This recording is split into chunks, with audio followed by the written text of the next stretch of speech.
What is a coup d'etat? How does it work and what happens when it succeeds or fails? Let's break it down in under 3 minutes. A coup d'etat, French for blow of state, is the sudden illegal overthrow of a government, usually by a small group like the military or political elites. It's not a revolution, which involves mass movements, but a quick, often secretive power grab. The concept dates back to ancient times, but the term became popular during Napoleon Bonaparte's rise to power in 1799. He staged one of the first modern coups, overthrowing the French Directory and declaring himself leader. So how does a coup work? Let's break it down.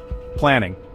A small group secretly plots to seize power, often targeting key government buildings, communication hubs, or the leader themselves. Execution. They strike quickly, using force or the threat of force to take control. This might involve arresting or removing the current leader. Consolidation. If successful, the coup leaders announce their takeover, often claiming it's for the greater good. They then work to secure their power, sometimes through propaganda or repression.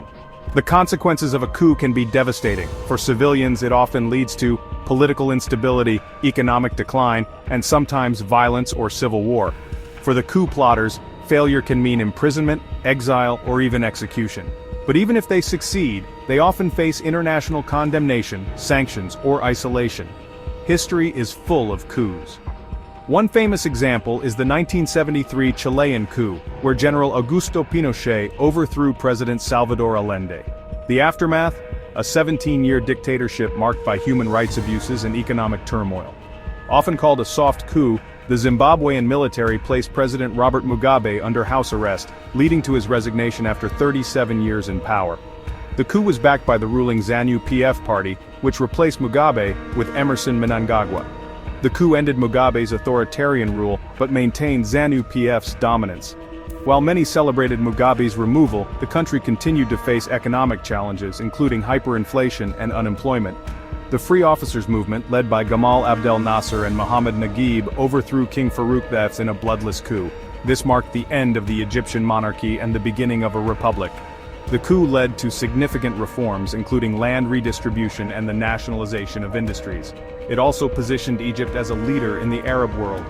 While the coup initially brought hope for reform, it eventually led to authoritarian rule under Nasser and his successors. Ghana's first president, Kwame Nkrumah, was overthrown by the National Liberation Council while he was on a peace mission in Vietnam. The coup was fueled by economic troubles and accusations of authoritarianism. Another example is the 2021 Myanmar coup, where the military seized power from Aung San Suu Kyi's government. Civilians faced brutal crackdowns and the country plunged into chaos. While coups have happened throughout history, one of the earliest recorded successes was in ancient Rome, when Julius Caesar was assassinated in 44 BCE, leading to the rise of the Roman Empire. But the first modern coup, as we know it, was Napoleon's takeover of France in 1799. Understanding coups is crucial because they remind us of the fragility of democracy and the importance of protecting it. They show how power can be abused and how ordinary people often pay the price. Coups may be dramatic, but their impact is real. By learning from history, we can work to prevent such events and build a more stable future.